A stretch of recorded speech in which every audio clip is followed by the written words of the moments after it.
বন্ধুরা, এভাবে যদি একবার তিল পেঁয়াজ বানিয়ে খান, দেখবেন একবার খেলে মন ভরবে না, বারবার বানাবেন। এতই টেস্ট, অবশ্যই একবার ট্রাই করবেন। আর কেমন হয়েছে আমাকে কমেন্টে জানাবেন।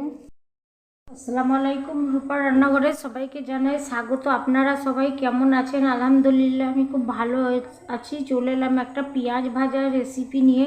এখানে আমি নিয়েছি পেঁয়াজ লম্বা করে কেটে নিয়েছি। এখানে আমি 250 গ্রাম পেঁয়াজ নিয়েছি।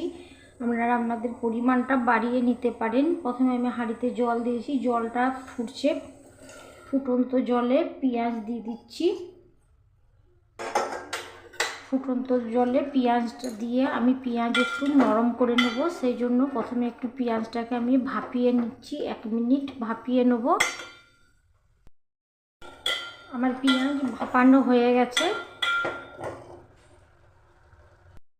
এখানে আমি নিয়েছি সাদা তিল। এটা আমি শিলে বেটে নেব। শিলে বাটাই ভালো। একটু একটু করে এভাবে জল দিচ্ছি। জল দিয়ে শিলেই বেটে নেব, গ্রাইন্ডারে বাটবো না। গ্রাইন্ডারে বাটলে বাটাটা মোলাম হবে না, খসখসে হবে। আমি খুব মিহি মোলাম করে বেটে নেব। কড়াইয়ের মধ্যে দিয়েছি আমি পরিমাণ মতো সরিষার তেল দিয়েছি। তেল গরম হয়ে গেছে। এর মধ্যে দিয়ে দিচ্ছি কালো জিরে, দিয়ে দিচ্ছি একটা শুকনো লঙ্কা। এখানে আমি দিয়ে দিচ্ছি তেজপাতা আর কাঁচা লঙ্কা।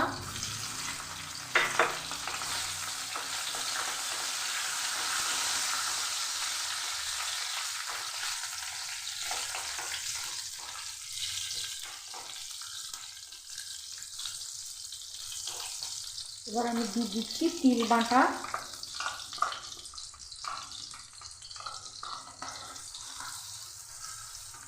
এর মধ্যে দিয়ে দিচ্ছি 1 চিমটি হলুদ দিয়ে দিচ্ছি কাঁচা জিরে ধনের গুঁড়ো।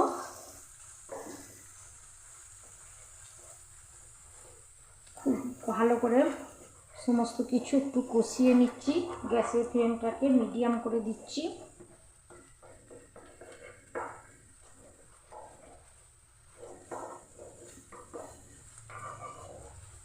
একটু কষিয়ে নিতে হবে তিল বাটা মশলা সমেত, তাহলে খেতে ভালো হবে, ফ্লেভারটা খুব সুন্দর হবে, তিলটা দানা দানাও হবে।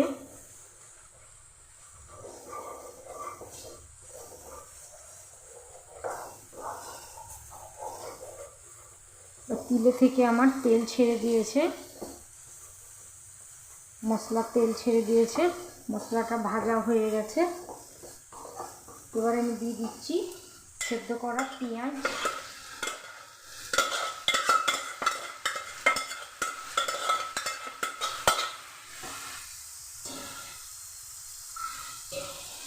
এর মধ্যে আমি আর একটু জল দিয়ে দিলাম।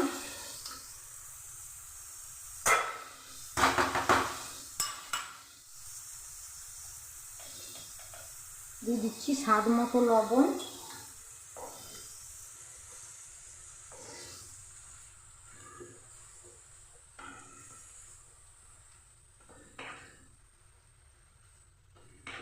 এভাবে আমি 5 মিনিট জাল করে নিচ্ছি।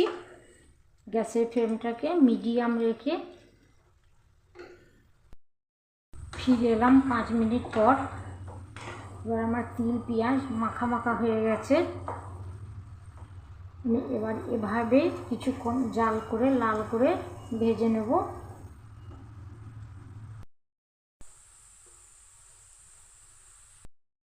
এবার দিয়ে দিচ্ছি চিনি, ব্যালেন্সটা আরও বাড়িয়ে দিবে, একটু খেতে মিষ্টি মিষ্টি হবে। চিনিটা যারা পছন্দ করবেন না তারা চিনিটা বাদও দিতে পারেন, চিনিটা দিলে খেতে ভালো হবে। আমি আরও কিছুক্ষণ জাল করে লাল করে নেব।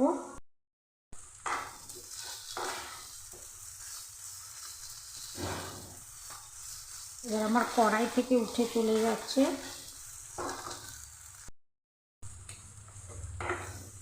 এবার কড়াই থেকে উঠে চলে আসছে, একটা হালকা ব্রাউন কালারও চলে এসছে। এবার এর মধ্যে আমি দিয়ে দিচ্ছি কাঁচা লঙ্কা, একটু ঝাল ঝাল হবে খেতে। এর থেকে আমি আর বেশি লাল করব না, একটু মাখা মাখাই হবে। উপর থেকে ছড়িয়ে দিচ্ছি ধনে পাতা কুচি।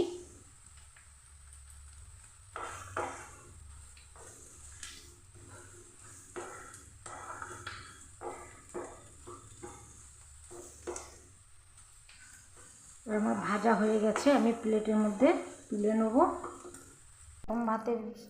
প্রথম পাতের ভাত একদম এই তিল পেঁয়াজ ভাজা দিয়ে খাওয়া হয়ে যাবে।